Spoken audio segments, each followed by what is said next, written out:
Alright, welcome back to Darkest Dungeon. I'm doing another run here.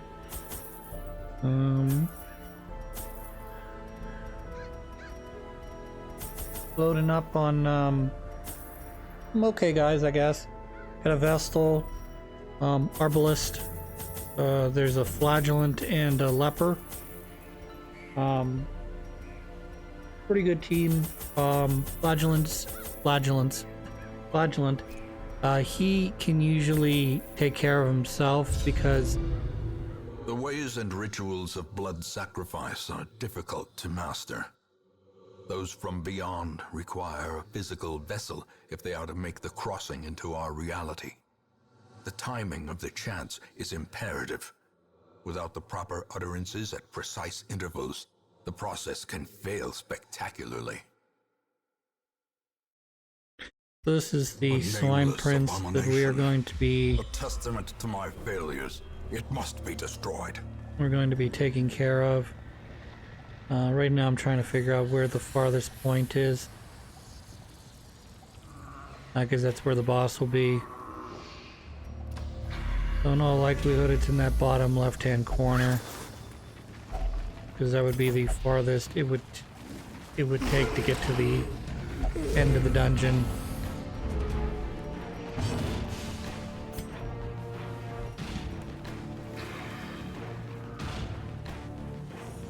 As I mentioned in previous episodes, each area has two different bosses. In the first area you had the Mad Prophet and the Necromancer. Formation is broken. In this area of the...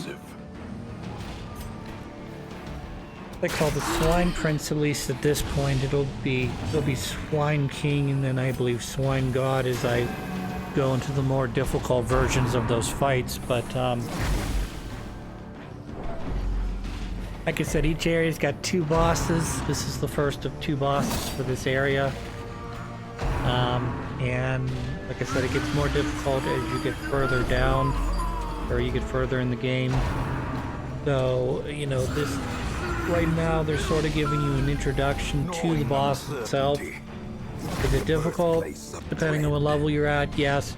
Is it impossible? Definitely not. As we get into towards the end of the game and you're fighting, instead of fighting the Swine Prince, you're fighting the Swine God. Yeah, it's going to become a lot more difficult to the point that, like, you better learn what attacks he has and what the strategy is for beating him now, because he's just going to come back more powerful with more HP, more defense, resistances, etc. And the battle is going to be much more difficult because your guys, while they do level up and their abilities do get stronger, there's like a plateau that they seem to hit as they get to like level 6. So like 1, 2, and 3, you're going up pretty good levels in terms of not only your skills, your base stats, as well as your ability to upgrade your weapons. But once you hit like 5 or 6, it seems like the game plateaus and you don't really get the kind of growth that you had between, say, 0 and 1, 1 and 2, 2 and 3. Confidence surges as the enemy crumbles. And because of that, it's a lot of it's sort of the game mechanic is there's a lot of wasting of time getting your guys ready so that they can then go and fight these more difficult enemies that do tons of damage to you. And like all that time and money you invested in a lot of these guys in order to get them to the point where they'll be able to finally beat the highest level version of these enemies, the Swine God, the Lich King, sort of, strongest versions of these bosses.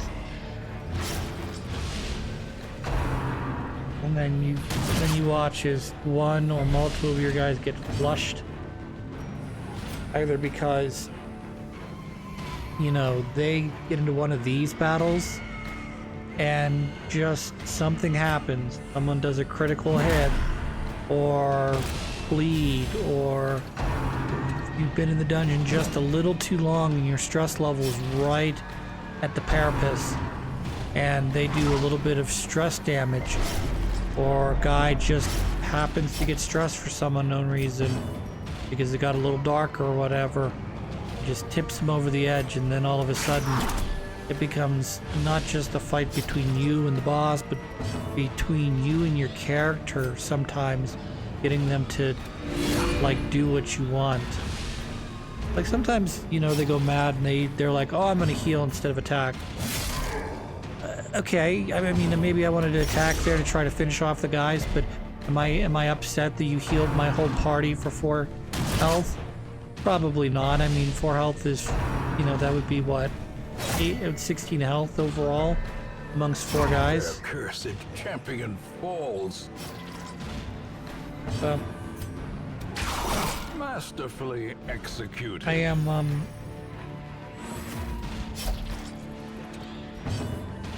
bit of a rush to get these episodes out.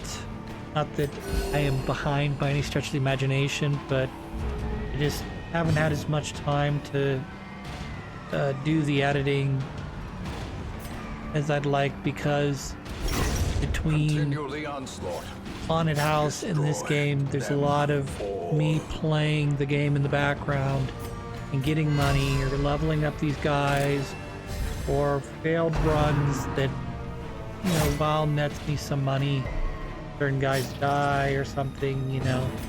It's just a matter of, you know, we need to,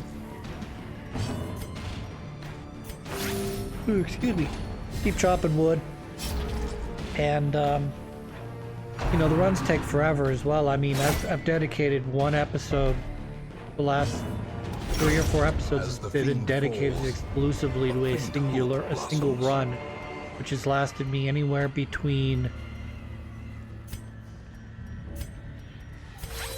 15-20 minutes and a half an hour, depending on what I run into, how deep the dungeon goes, you know, that sort of stuff. Even though, as you can see, I'm sort of trying to beeline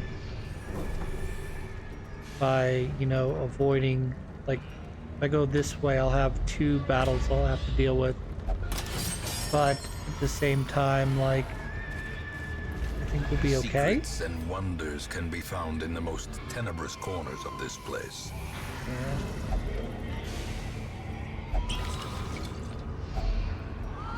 Fair enough.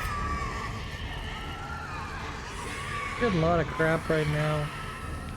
Kind of want it because I want the money, but I don't want to throw anything away either. So let's use our torches, I guess. Light this place back up to 100% and then toss. The light, the promise of safety. Never mind. I was gonna say I'm just gonna toss my other torch out, but I need 2 torches. I don't. Yay!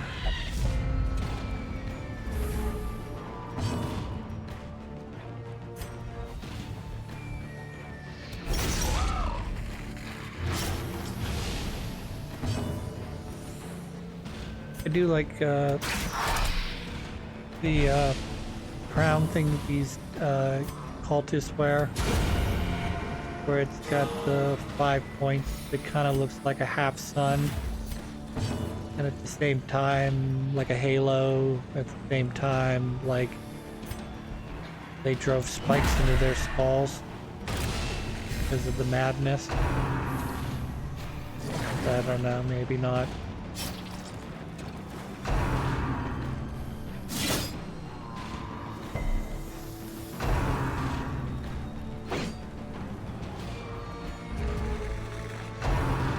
This type of macabre. Is it macabre? No, it's more like Eldritch.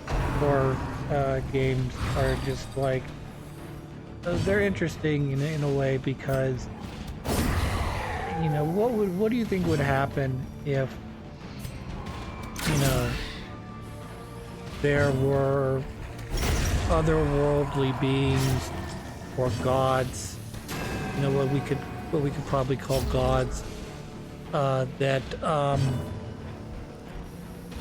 exist in a way that you can communicate with them, like meaningfully communicate with them, and like this momentum. they can give you Push power on to the task's end. or manipulation or knowledge or whatever, and then it's like, oh hey, these are things that In Radiance, physically, may if we I find victory. talk to, can and will reward me with more knowledge, power, whatever. It's just like, it's weird because we exist in a world where we have religion, but the way, the way that the religion or God interacts with his human beings is very light, mysterious. It's not as obvious as, say, this world where there's a dark God and it Back to brings the the pit. death back to life in the form of Exposed to a killing monsters blow. or skeletons or necromancers, and there's like physical, I can see that power sort of thing happening. Decimated. Like, I'm pretty sure if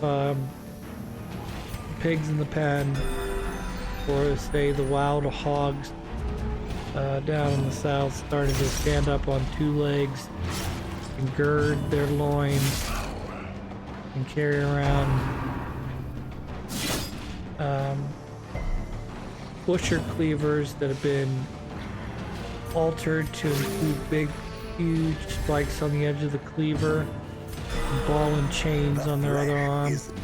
Pretty sure we'd be kind of weirded out by that and be like, wow, not only does the pig now walk on two legs, but yeah, it also They can be beaten. is more human than I imagined it could ever be.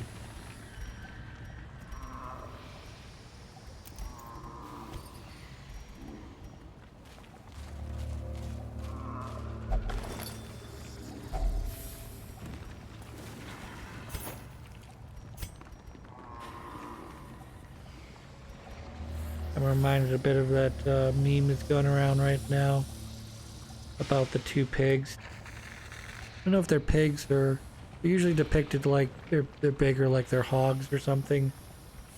Goes, brother, give me some of your oats. Hey, brother. The tall, skinny gods threw the oats at me. I think they've taken a liking to me. No, brother. There's a trick. They're trying to fatten you up. Yeah, it's kind of like that.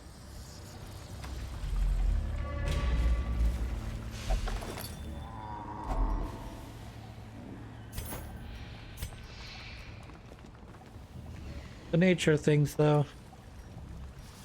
Particularly when you're not the top of the food chain, if you will. I don't know if that's the right way to put that, because human beings are sort of at the top of the food chain, but they do have certain things that they have to watch out for, like wild animals, particularly in wilder places like Yellowstone, where there are bears and panthers and wolves, shit.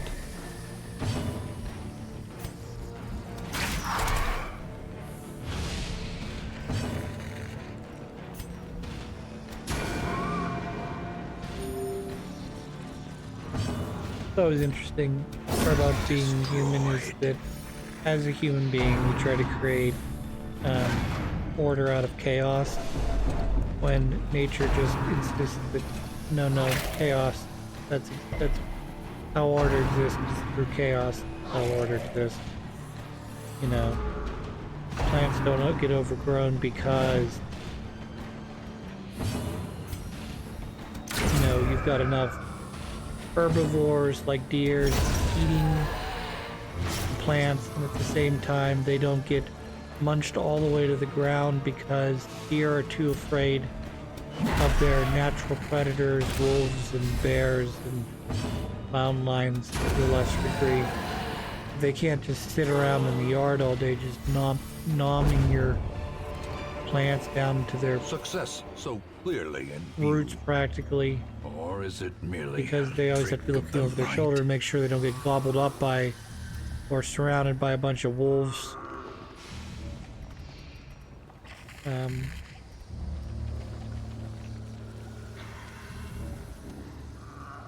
having a series of unrelated. I've been having a series of dreams where I'm watching a well-known cartoon or movie. They've taken like all of the offensive stuff out of it. It's a goal without hope. Like example that I can think of off the top of my head was, I had a dream recently. I was watching some Looney Tunes, but they had censored it in such a way that the characters, in addition to not being like offensive in any way, like racially or culturally or stereotypically, you know, offensive, but they also didn't use like guns. So like Elmer Fudd, Yosemite Sam, every time they would pull out their gun, there was like nothing there. And it's like, but that's all part of the gag. I mean, it's their characters. Is, you know, Yosemite Sam's the rough and tumble, you know, nobody tells me what to do, I'm my own man, sort of outlaw character. And you know, Elmer Fudd's obviously just sort of a dopey hunter. I wouldn't say necessarily he's an idiot, but he's kind of got that dopiness to him. But at the same time, he's supposed to be like kind of an everyday man. Like, what would you do if you go out into the woods to go hunting and a rabbit as tall as you standing up and going, "My name, Doc," and you'd be like, "Why is this rabbit talking to me? Why is he telling me to shoot this duck? Why is this duck telling me that it's not duck season but rabbit season?" The way is lit. The path is clear. We require only the Yay, strength we to follow got it. some rest. Those are always good. Let's purify some bones. Thigh bones. Keep them purified into treasures.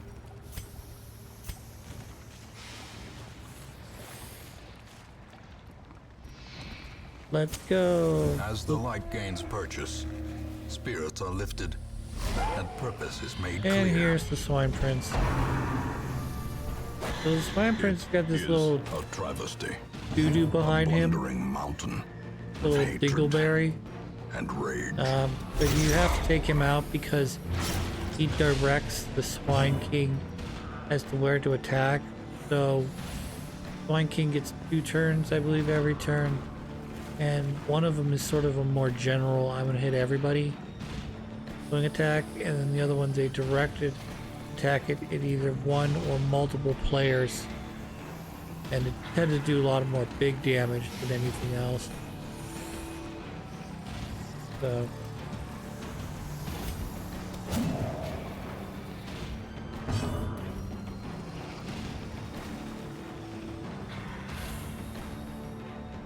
we do want to get rid of the flagger guy in the back as quickly as possible. Obviously he's not super strong right now, but I imagine when we get to it, maybe a later version of him, he might be like either hidden or protected by the king or something to that extent where we wouldn't be able to directly hit him. We'll have to keep that in mind for a later strategy against him when he's bigger and stronger and smarter and faster and posted. Also a pretty good chance that if I were to kill him on a higher level, that the Swine Prince King God would probably just reincarnate him like on the spot.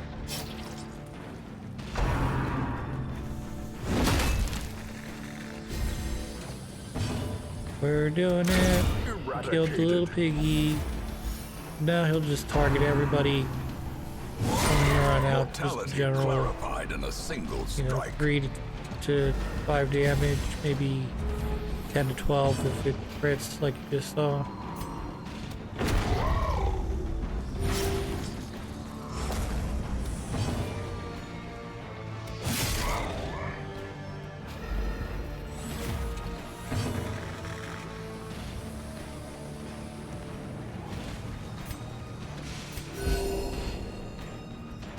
Alright, we're doing pretty good against Swine King other than the fact that he keeps doing this. Causing all my guys to die and get stunned.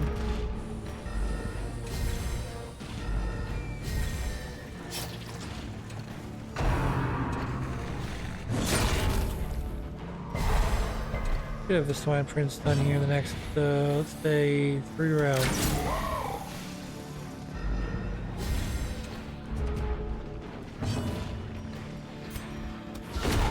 Heal the king. King Prince. He deserves it. Especially with that goofy looking ground and his brain being exposed to the air. Maybe we would like be sitting there in a piece of dust with it. But not just because he's a monster, but because like he'd be pressing on a portion of his brain that would activate certain parts of your body, I guess. Well, I guess it'd be sort of hard to tell because, like I said, he's a monster, so he'd be like, How many rats will it take to gnaw through a ton of putrid yay, we flesh? did, we beat him up. Nobody died. Doing great. Gotta figure out what we want to keep, what we want to toss. I'm gonna toss that food so we can grab at least one of these trinkets. Yeah. That looks okay, I guess. Not really gonna get much back for